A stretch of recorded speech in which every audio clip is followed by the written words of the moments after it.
Americans need to stop taking this country for granted because the world just came to America for the World Cup and they cannot stop raving about us. 11 host cities, millions of visitors, and social media is exploding with fans from Germany and Scotland and Sweden and England discovering everyday American life for the very first time. A German fan went to the Waffle House, and gave it a 10 out of 10. And then they found Buc-ee's. Dude was like, this is a gas station? A Scottish fan went to Carolina BBQs for ribs. Now all other meat is ruined for him. A Swedish fan found ranch dressing in Indiana and said it was like crack. An English fan called the Big Gulp one of his favorite finds in America. See, the media wants you to believe that the world hates us, but this week, millions of people landed here for the first time and fell in love with our everyday life. The whole world has discovered what Americans already know. There's no place like this one. If this makes you proud to call this place home, make sure to like and follow. Gotta show you this because it looks like just another door to the entrance. But when you walk in here, look what happens. You're already inside the stadium. It looks like in a freaking shopping mall. It doesn't look a stadium. It's AC inside. Looks like there's an Apple store and probably a Starbucks there. America, you are doing things different than we used to in Europe. Looks like I'm at a freaking train station or something. Look at this! Look at this! Let's walk to the front and see where we can go. Wow!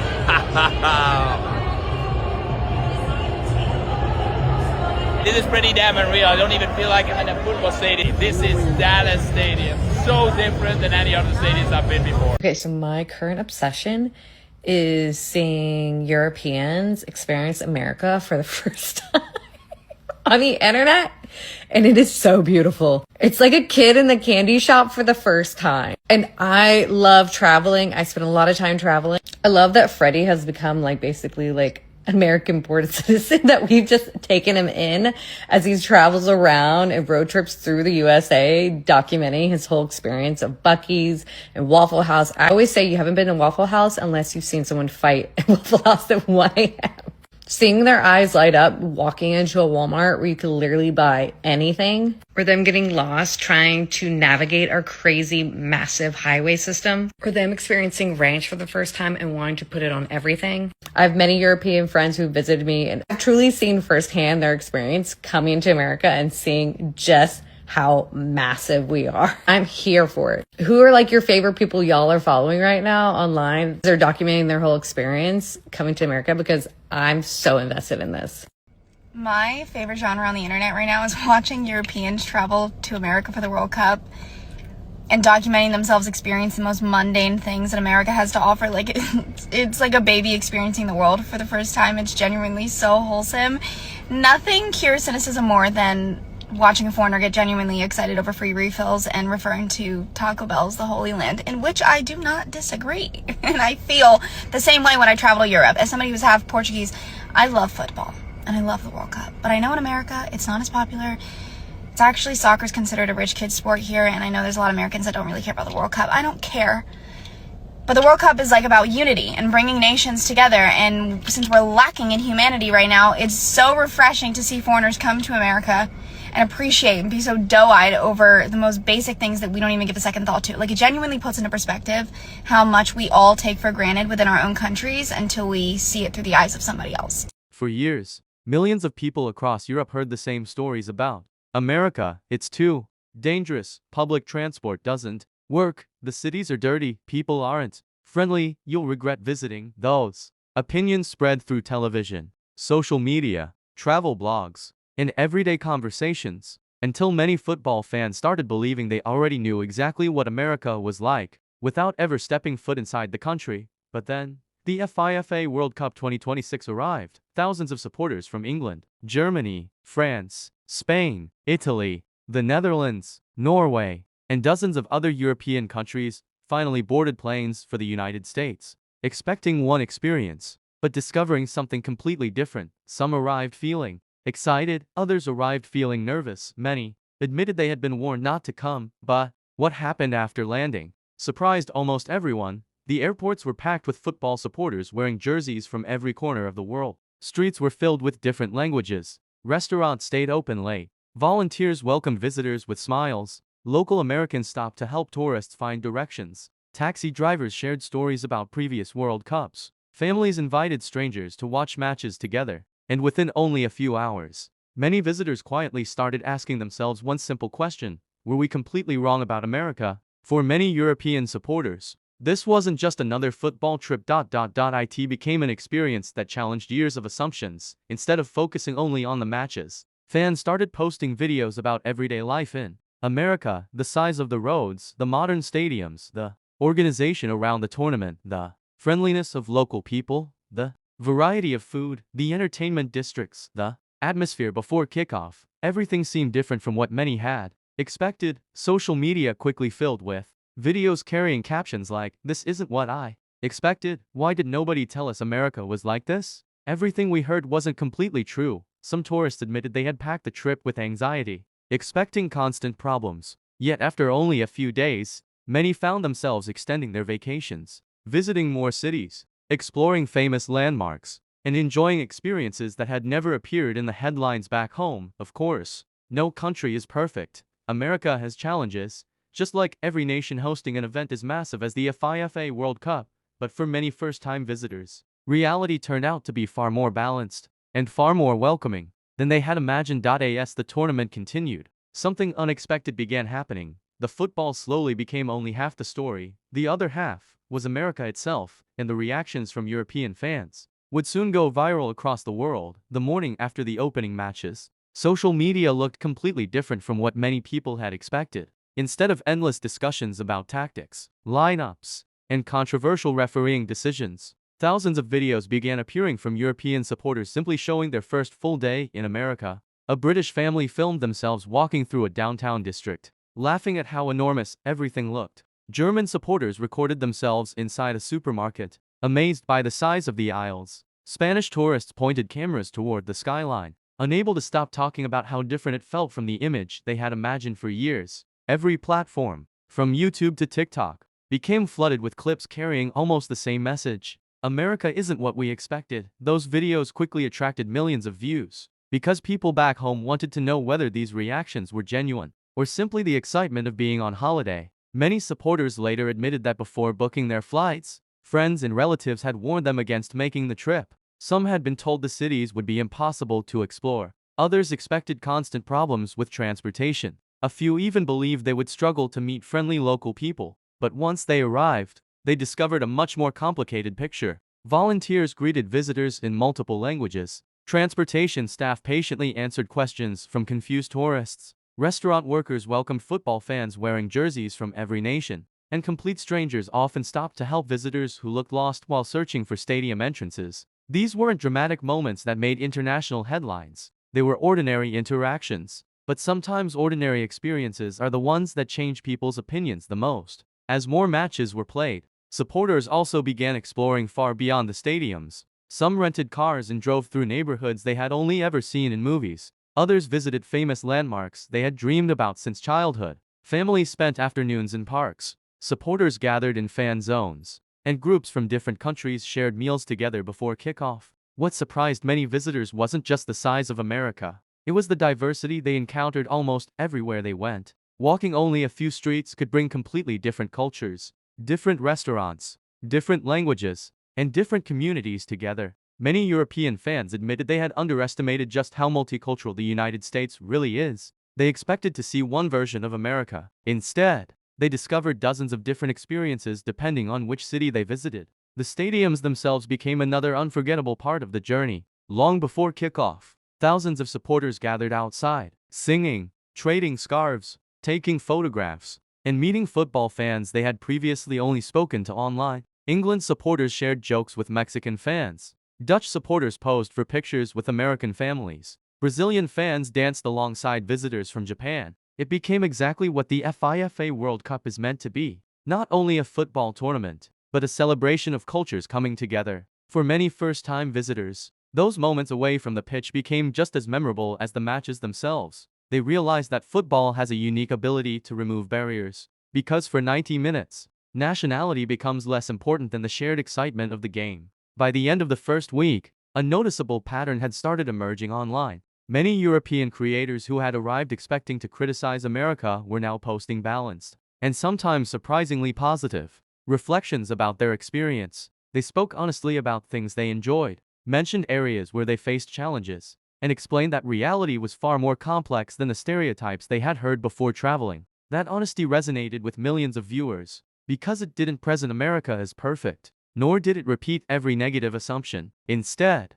it showed what travel often teaches us, that no country can truly be understood through headlines alone. Sometimes, the only way to discover the truth is to experience it for yourself. And as the FIFA World Cup 2026 continued, even more surprising stories from European supporters were still waiting to unfold. As the tournament entered its second week, something fascinating began happening among the European supporters. Conversations that had started with football slowly shifted toward everyday life in America. Cafes near the stadiums were filled with fans comparing their experiences. Some talked about the matches, but many found themselves discussing the cities they had visited, the people they had met, and the unexpected moments that had made the biggest impression. It wasn't always the famous landmarks that people remembered most. Sometimes it was a simple conversation with a local shop owner, a volunteer helping them find the correct train or shuttle, or a family inviting them to join a pre-match barbecue. Those small interactions often became the stories they shared most enthusiastically when speaking to friends and posting online. Many visitors also realized something they hadn't expected before arriving. America doesn't feel the same everywhere. Every host city offered a completely different atmosphere. One destination felt fast-paced and filled with towering skyscrapers. Another welcomed fans with historic neighborhoods and a slower rhythm. Some cities were known for live music, others for waterfront views, while several became famous for their vibrant fan festivals where supporters from dozens of countries gathered together every evening. European tourists who initially planned to visit only one city suddenly started changing their itineraries. They wanted to experience more, explore more, and understand how different one part of the country could feel from another. The tournament had become much more than 90 minutes of football. It had become an opportunity to discover places they had never seriously considered visiting before. Another surprise for many supporters was the atmosphere outside the stadiums. Hours before kickoff, entire streets transformed into celebrations. Food vendors served dishes inspired by different cultures. Musicians entertained crowds from every corner of the world. Children played football together while their parents exchanged scarves and took photographs. Fans from rival nations laughed together, sang together, and debated football in a friendly spirit. For countless visitors, these scenes challenged the image they had built over many years. Instead of feeling isolated, they found themselves surrounded by people who shared the same excitement, regardless of nationality. The FIFA World Cup had created an environment where strangers became friends simply because they loved the same sport. Of course, not every experience was perfect. Some visitors talked openly about heavy traffic, higher prices around major tourist areas, or the long distances between certain attractions. Others mentioned that traveling across such a large country required more planning than they had expected. But what stood out was the balance in their reactions. Instead of saying their trip had been ruined, many described these challenges as part of traveling to any major international event. They appreciated the opportunity to experience America for themselves rather than relying on assumptions. That balanced perspective made their videos feel more authentic, and viewers trusted them because they weren't trying to present either an unrealistically perfect picture or an unfairly negative one. By the time the knockout stage approached, millions of football fans watching from Europe had begun paying attention to something beyond the tournament itself. They were watching the reactions of people who had actually visited America. Many admitted that these first-hand experiences had made them curious. Some started saying they wanted to visit during a future holiday. Others promised themselves they would attend the next major sporting event held in the United States. What had begun as a football adventure was quietly changing travel plans, challenging old perceptions, and encouraging people to judge a country through their own experiences rather than second-hand opinions. In the end, that may have become one of the most unexpected legacies of the FIFA World Cup 2026. Not just unforgettable matches, but millions of conversations that inspired people to see the world with fresh eyes. As the final rounds of the tournament drew closer, many European supporters realized they had accumulated far more than photographs and match tickets.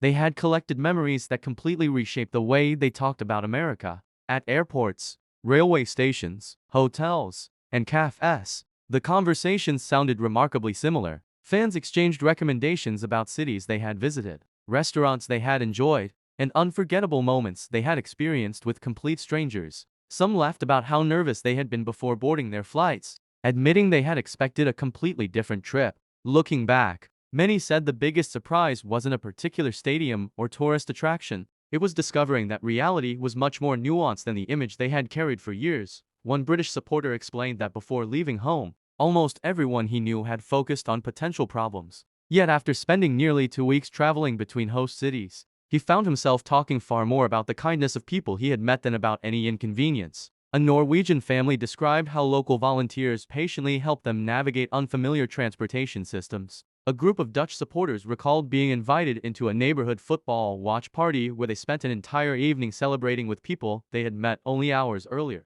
Stories like these spread rapidly across social media, not because they were dramatic, but because they felt genuine. They reminded viewers that meaningful travel experiences are often created by ordinary human interactions rather than famous landmarks alone. As more creators uploaded documentaries and travel vlogs, a clear pattern emerged. Many titles no longer focused only on football. Instead, they highlighted unexpected discoveries, hidden neighborhoods, local culture, and the friendships formed during the tournament. Viewers became just as interested in these personal stories as they were in the goals scored on the pitch. Comment sections filled with thousands of people writing that they had changed their opinions after watching firsthand experiences from fellow supporters. Some admitted they had judged America without ever visiting. Others said the World Cup had inspired them to start planning their own journey. Football had unintentionally become one of the world's most powerful travel advertisements, bringing millions of people together while encouraging them to look beyond stereotypes and headlines. Perhaps that became the tournament's greatest lesson.